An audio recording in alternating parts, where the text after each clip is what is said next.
warahmatullahi wabarakatuh. Hai, bagaimana kabar kalian hari ini? Semoga kita selalu dalam keadaan sehat walafiat. Dan jangan lupa semangat terus dalam belajar. Sebelumnya, perkenalkan, nama saya Ayunda Putri Purwitasari dari Pendidikan Biologi Universitas Negeri Jember. Pada kesempatan kali ini, kita akan membahas mengenai respirasi aerob. Dan tujuan pembelajaran kali ini itu ada dua. Yang pertama, peserta didik dapat menjelaskan respirasi aerob. Yang kedua, peserta didik dapat menjelaskan tahapan reaksi dalam respirasi aerob dengan menggunakan bagan. Oke, kalau begitu, yuk simak video pembelajaran kali ini. Hai, apakah kalian tahu apa itu respirasi aerob? Jadi, yang dimaksud dari respirasi aerob itu adalah proses respirasi yang melibatkan oksigen dalam menjalankan prosesnya. Dan di mana dalam proses respirasi aerob ini itu nantinya akan menghasilkan suatu energi dalam bentuk ATP. Dan di dalam proses respirasi aerob ini itu akan melalui 4 tahap respirasi. Yang pertama akan melewati tahap glikolisis, yang kedua akan melalui tahap dekarboksilasi oksidatif, yang ketiga akan melalui siklus Krebs, dan yang keempat atau tahapan terakhir yaitu melalui transport elektron. Pertama, kita akan membahas mengenai tahap pertama dari respirasi aerob yaitu glikolisis, di mana proses glikolisis itu adalah proses pemecahan glukosa yang terjadi di dalam sitoplasma. Dan tahap pertama dari proses glikolisis itu diawali dari pengubahan glukosa, diubah terlebih dahulu menjadi glukosa 6-fosfat dengan bantuan apa? Yaitu dengan bantuan enzim hexokinase, di mana pada tahap ini itu memerlukan yang namanya ATP. ATP di sini itu kependekan dari adenosin trifosfat yang dapat melepaskan energi untuk diubah menjadi ADP. ADP di sini itu adalah kependekan dari adenosin difosfat. Kemudian si glukosa 6-fosfat ini itu nantinya akan diubah oleh enzim fosfoglukoisomerase menjadi fruktosa 6-fosfat. Dan dengan menggunakan energi dari hasil perubahan ATP yang menjadi ADP, maka fruktosa 6-fosfat diubah oleh enzim fosfofruktokinase menjadi fruktosa 1,6-bifosfat. Selanjutnya, fruktosa 1,6-bifosfat ini yang mempunyai 6 atom karbon itu dipecah menjadi gliseraldehid 3-fosfat yang memiliki 3 atom karbon. Dan selanjutnya masing-masing gliseraldehid 3-fosfat itu berubah menjadi 1,3-bifosfogliserat dengan melalui bantuan enzim triose-fosfat dehidrogenase.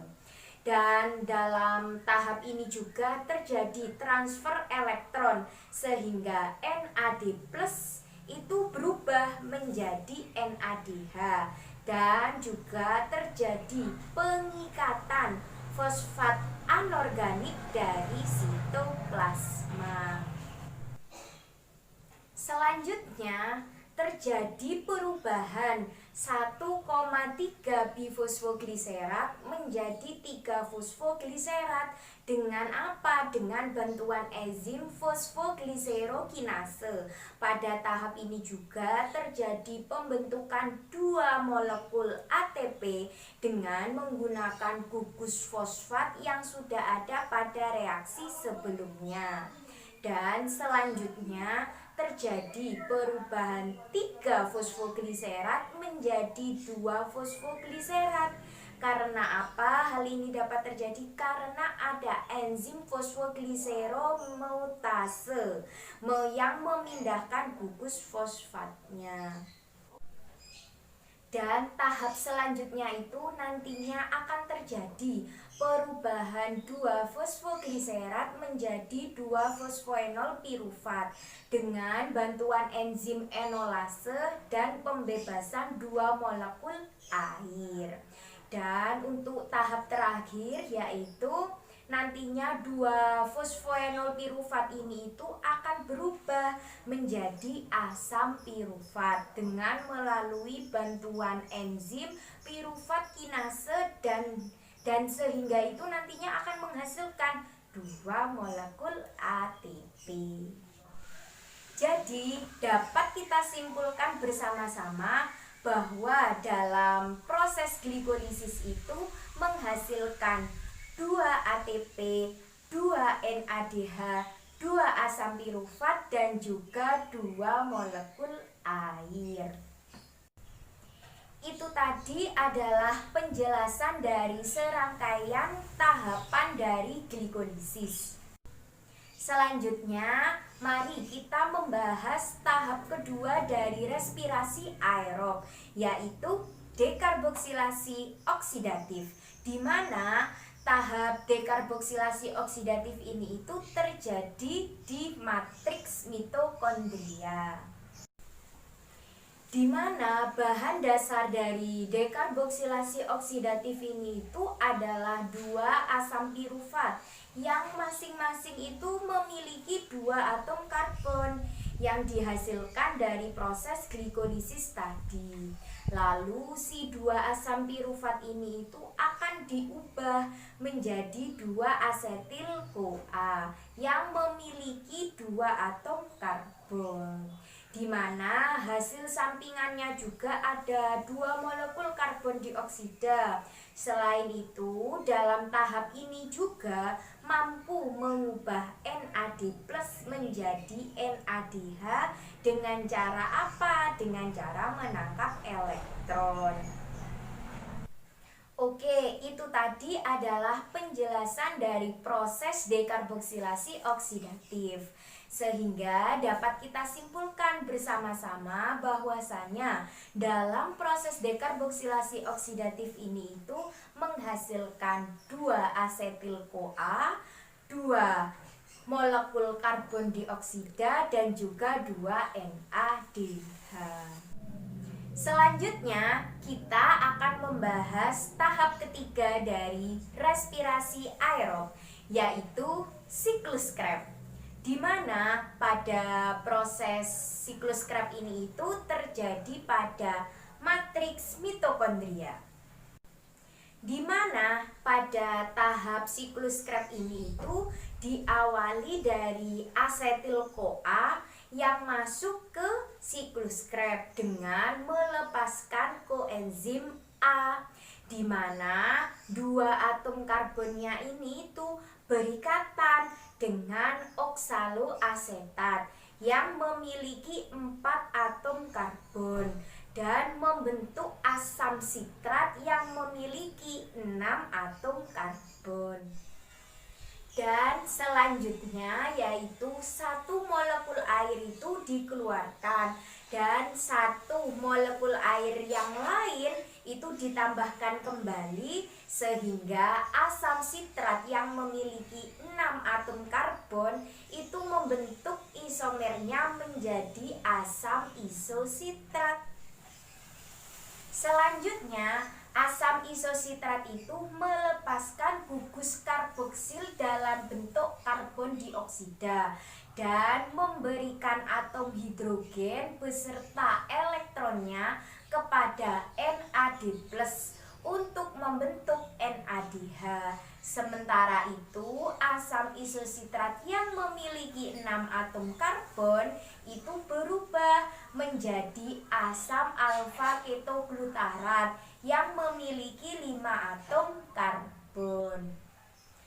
Tahap selanjutnya yaitu si asam alfa ketoglutarat yang memiliki 5 atom karbon tadi itu berikatan dengan CoA, membentuk senyawa antara suksinil-CoA yang memiliki 4 atom karbon dengan melepaskan karbon dioksida dan memberikan atom hidrogen beserta elektronnya kepada NAD+ untuk membentuk NADH kembali. Kemudian terjadilah fosforilasi tingkat substrat yang dimulai dengan dilepaskannya kembali koenzim A sehingga membantu pengikatan fosfat oleh guanosin difosfat menjadi guanosin trifosfat. Dari mana guanosin trifosfat ini itu serupa dengan adenosin trifosfat apabila menyumbangkan satu gugus fosfat ke ADP, dan juga senyawa antara suksinil CoA itu berubah menjadi asam suksinat yang memiliki 4 atom karbon. Tahap selanjutnya si asam suksinat ini itu memindahkan 2 atom hidrogen dan elektronnya itu kepada FAD untuk membentuk FADH, dan asam suksinat ini itu berubah menjadi asam fumarat yang memiliki 4 atom karbon. Kemudian si asam fumarat ini itu berikatan dengan air membentuk asam malat yang memiliki 4 atom karbon. Dan tahap terakhir dari siklus Krebs ini itu yaitu di mana si asam malat ini itu mentransfer kembali atom hidrogennya dan elektronnya ke NAD+ sehingga terbentuklah NADH, dan si asam malat ini itu akan berubah menjadi asam oksaloasetat yang memiliki 4 atom karbon, di mana yang nantinya itu akan digunakan dalam siklus Krebs selanjutnya. Oke, itu tadi adalah penjelasan mengenai tahapan dari proses siklus Krebs, sehingga dapat kita simpulkan bersama-sama bahwa dalam proses siklus Krebs ini itu menghasilkan 2 ATP, 4 molekul karbon dioksida, 6 NADH dan juga 2 FADH. Selanjutnya kita akan membahas tentang tahap keempat dari respirasi aerob, yaitu transport elektron. Transport elektron itu disebut juga dengan fosforilasi oksidatif. Transport elektron itu adalah tahapan di mana terjadi pengubahan NADH dan juga FADH itu menjadi energi yang berbentuk ATP agar bisa digunakan oleh tubuh. Dan tempat berlangsungnya transport elektron ini itu berada di bagian mitokondria, tepatnya di membran dalam krista mitokondria. Selanjutnya kita akan membahas tahapan dari transport elektron, di mana proses yang terjadi pada tahap transport elektron itu diawali dari NADH yang diuraikan menjadi NAD+ yang membuat elektron hasil dari reaksi itu masuk ke kompleks protein 1, kemudian dikirim ke koenzim Qi. Saat elektron melewati kompleks protein 1, maka akan dikeluarkan satu atom hidrogen. Kemudian elektron dari koenzim Q itu dibawa melewati kompleks protein 3 ke sitokrom C. Saat melewati kompleks protein 3 itu akan dikeluarkan satu atom hidrogen.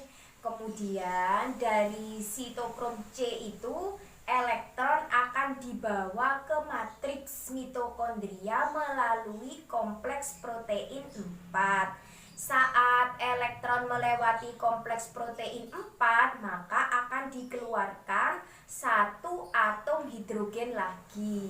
Dan setiap satu ion hidrogen yang dihasilkan akan dibawa masuk ke dalam matriks mitokondria melewati ATPase, dan setiap satu atom hidrogen yang masuk akan mengubah satu ADP menjadi satu ATP. Kemudian si elektron itu akan bereaksi dengan ion hidrogen dan ditangkap oleh oksigen sehingga menghasilkan molekul air. Dan di mana si oksigen di sini itu akan berperan sebagai aseptor elektron terakhir. Dan jumlah ion hidrogen yang dikeluarkan itu kan berjumlah 3, sehingga akan membentuk 3 ATP untuk setiap perubahan satu molekul NADH. Oke, itu tadi adalah penjelasan dari proses pengubahan NADH menjadi ATP. Selanjutnya, mari kita lanjutkan pembahasan, yaitu mengenai proses pengubahan dari FADH menjadi ATP. Di mana proses pengubahan FADH menjadi ATP itu diawali itu yang pertama, FADH ini itu akan diuraikan menjadi FAD+.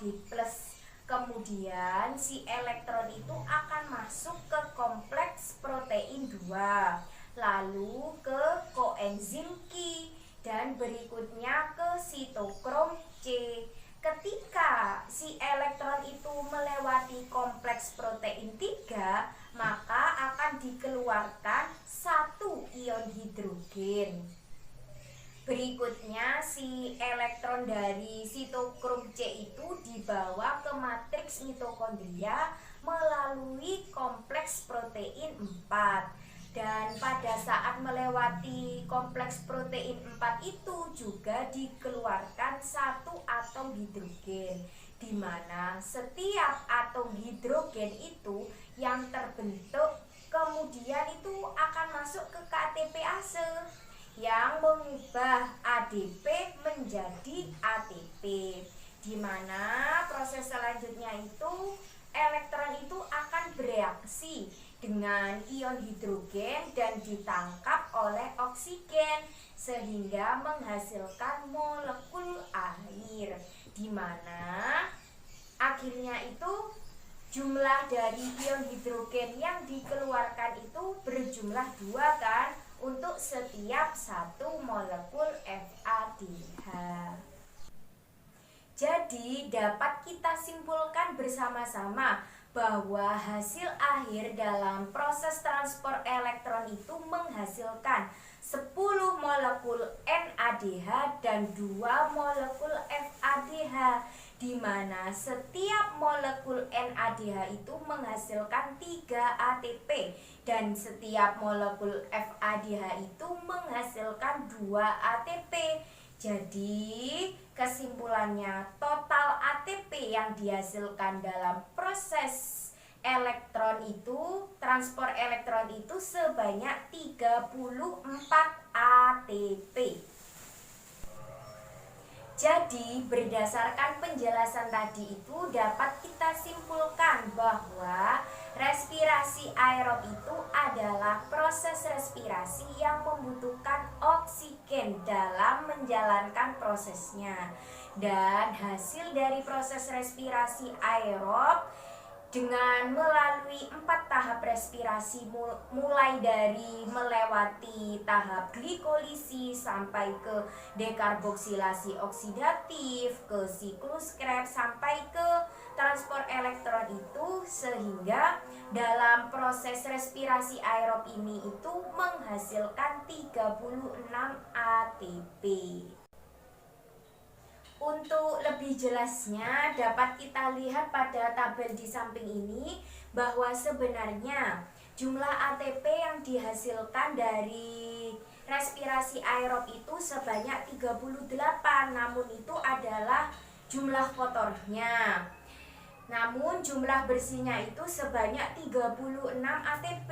Hal ini dapat terjadi karena 2 ATP yang dihasilkan dari proses glikolisis itu digunakan untuk apa? Untuk perpindahan ke transport elektron yang terjadi di mitokondria. Itu 2 ATP-nya digunakan sehingga jumlah total ATP yang dihasilkan dari respirasi aerob itu yaitu sebanyak 36 ATP.